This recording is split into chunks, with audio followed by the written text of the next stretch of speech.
And if for the benefit of our viewers who might just be joining in, describe to us what the last few minutes have been like.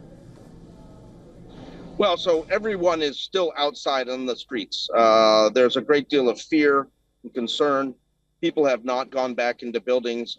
We've got people across the city who are still on the streets waiting for an all clear to be able to go back into buildings to go see if there was damage done to the buildings.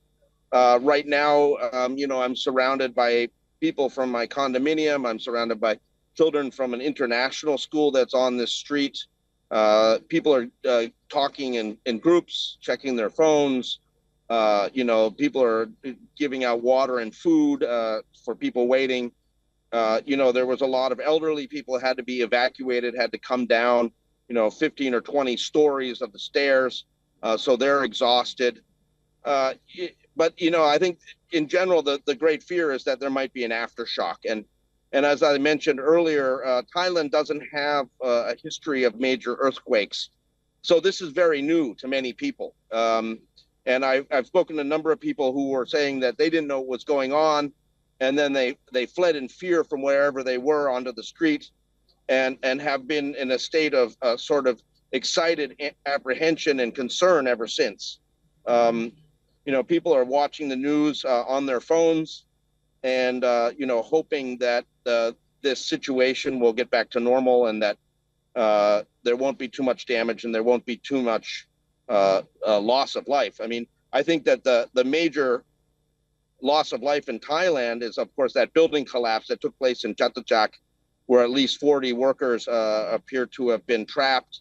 But I think the loss of life in Myanmar and Burma is going to absolutely dwarf what we're seeing in Thailand. And I think that it's very important for the government of Myanmar to let first responders and humanitarians into some of these areas, particularly in Sagaing.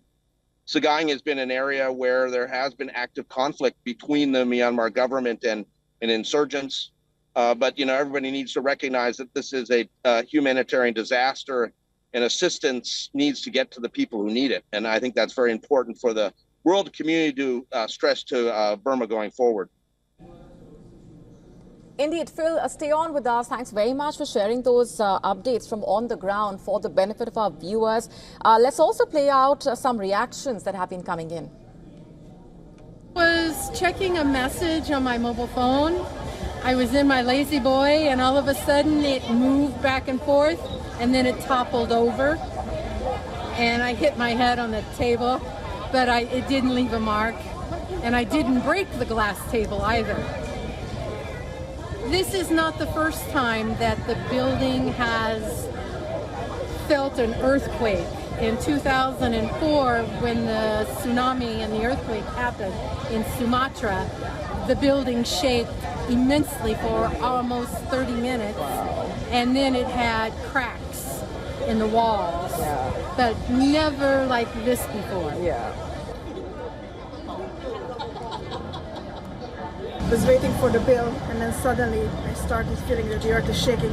My first thought is that maybe somebody is not feeling it, just me, something is wrong with me, but everybody was looking around and right away we were all going outside because you could feel it's going to last for a while. I have experienced earthquakes twice before in Myanmar, but that was only like 1 second of one big bang, and here it went on for at least, I would say, a minute. Quite scary.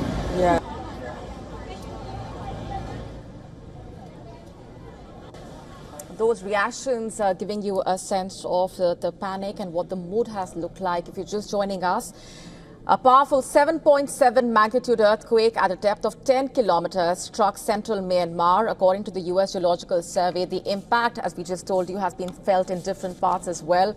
We were getting you those reactions coming in from Thailand, the impact felt in China, in India. Remember this region that we are talking about. Let's just give you some sense of what the region has witnessed in the past.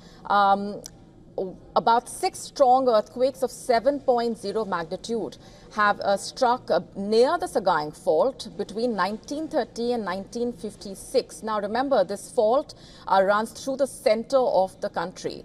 We also know that Thailand is not exactly an earthquake zone, and nearly all earthquakes that are felt there, which also are rare, are in neighboring Myanmar. So that is what we are seeing playing out right now as well. Buildings in Bangkok also not engineered for powerful earthquakes. The structural damage also, as a result, could be significant in Myanmar.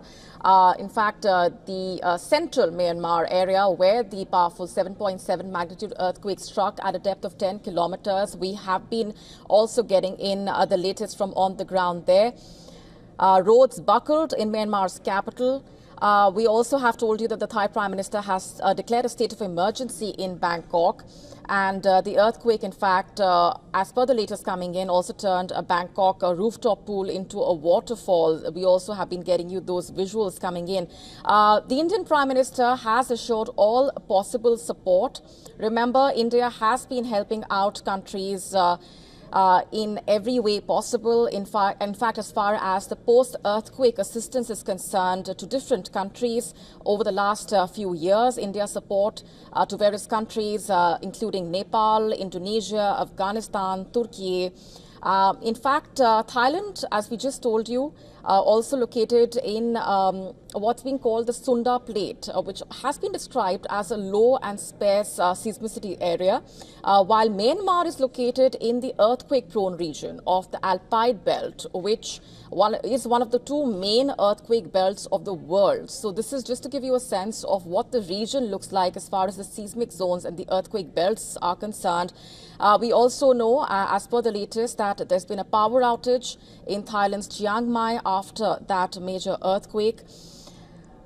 In fact, residents have been talking about the impact felt, sharing their experiences in a state of panic that continues.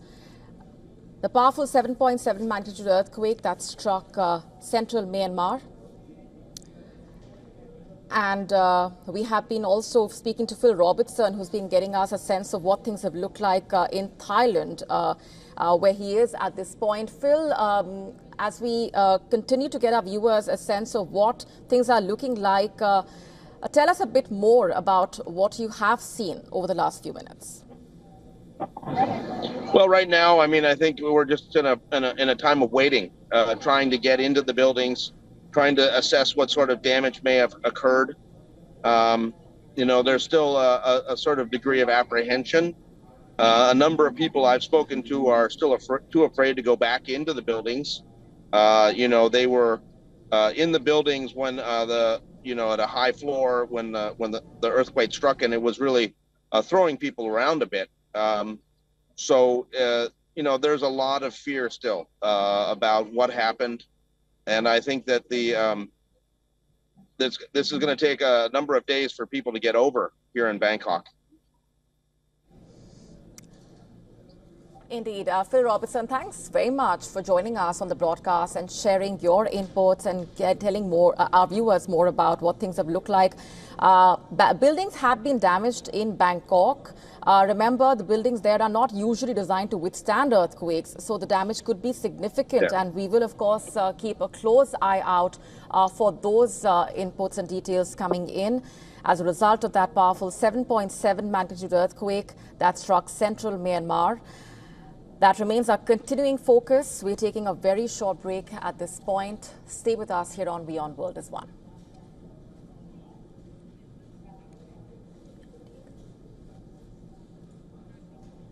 But it didn't leave a mark.